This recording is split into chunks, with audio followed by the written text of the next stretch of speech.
The party of pronouns and land acknowledgements is in desperate need of a rebrand. But hitting the right notes is proving almost impossible. Embattled DNC Vice Chair David Hogg, known for his far-left talking points, suggesting wholesale change is needed. Sometimes it's not just a messaging problem that you have, it's a broader messenger problem that you have in the first place. And what we're trying to do is bring in some new messengers that are not only more equipped to fight in this moment against Donald Trump and build the Democratic Party into being a true opposition party, we're also trying to make sure that we're giving voters the best options that they can. It can't just be the party that is against Donald Trump. Also looking for changes, Stephen A. Smith. He's taken some stinging shots at the state of the Democratic Party lately.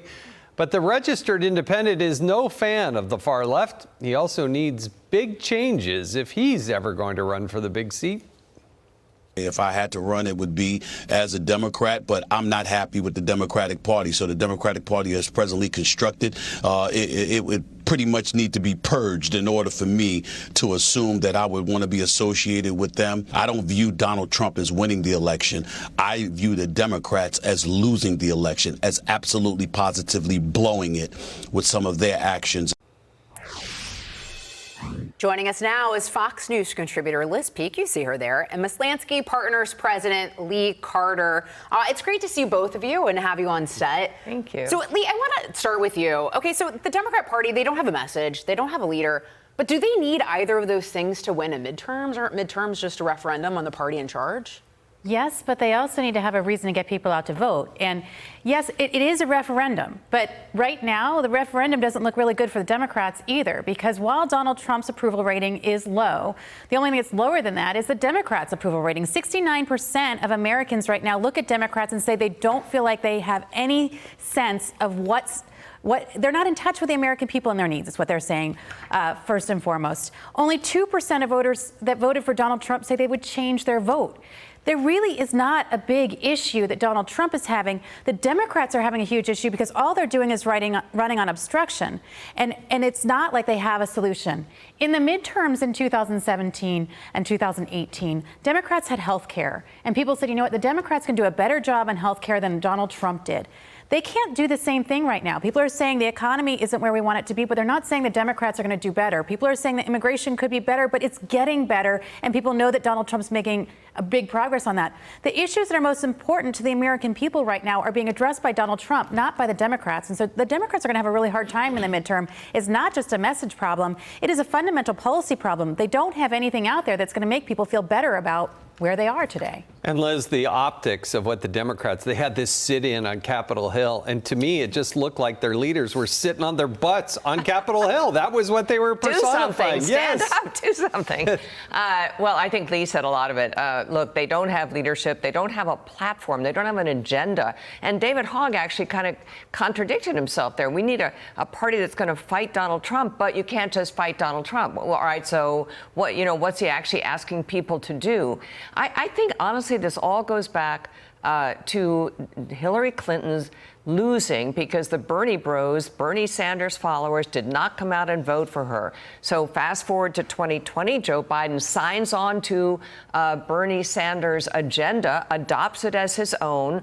4 years of Bernie Sanders' Green New Deal, Medicare for all the woke stuff that really hurt Joe Biden at the end.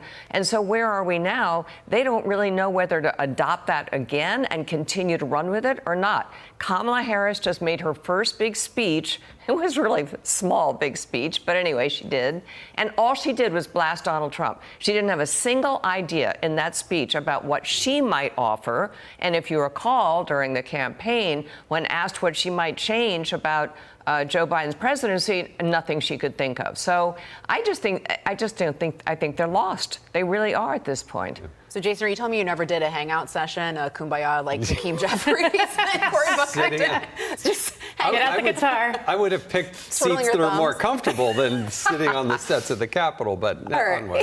We want to, you see them right there. Yeah, there they are. I guess Jason didn't do that. All right, we need to get your take on this, is right. So let's move on. So remember when Ketanji Brown Jackson said she couldn't define what a woman is because she's not a biologist?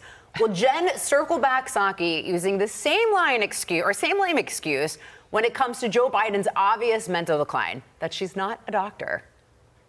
I think cover up is such a loaded phrase. But I also, to your point, I left in May of 2022, just for the facts here. I never saw that person, not a single time. And I was in the Oval Office every day that was on that debate stage. I'm not a doctor. Aging happens quite quickly. Were things that people saw during that period of time that were similar to that or would have been in a category of that? I don't know, possibly. Right. All right. Who remembers when Karine Jean-Pierre said staff couldn't keep up with the Bidens' vigor? Definitely not a cover-up there. It is hard for us to keep up with this president who is constantly working every day to get things done. All right, Liz, we'll go to you first on this, but come on. Couldn't keep up with Joe Biden, really? I begged for the day that I can't keep up with. Really? Alex Thompson, Axios' Alex Thompson, just won an award for actually being the only guy who was reporting on Joe Biden's decline. And at the White House Correspondents' Dinner, he said, you guys basically blew it. You didn't report on this. Everybody knew it. Jen Psaki was there in 2022 when Joe Biden, in a group of people, a conference at the White House, said, "Where's Jackie Walorski?"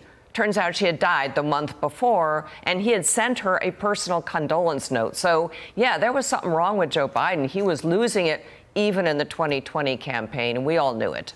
Lee, did that do damage to the Democrat Party, all of the lying about Joe Biden's mental health? Absolutely. I mean, the American people don't trust government. They don't trust institutions, and they certainly don't trust anybody that worked around Joe Biden right now. And we saw for a huge number of people this was a big issue.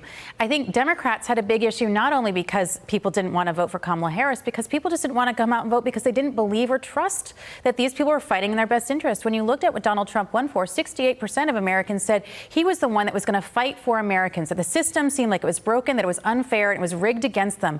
People believed that the system was fundamentally lying to them. Yes, you know what? It is a loaded term to say cover up, but I think the American people believe that there was a big cover up.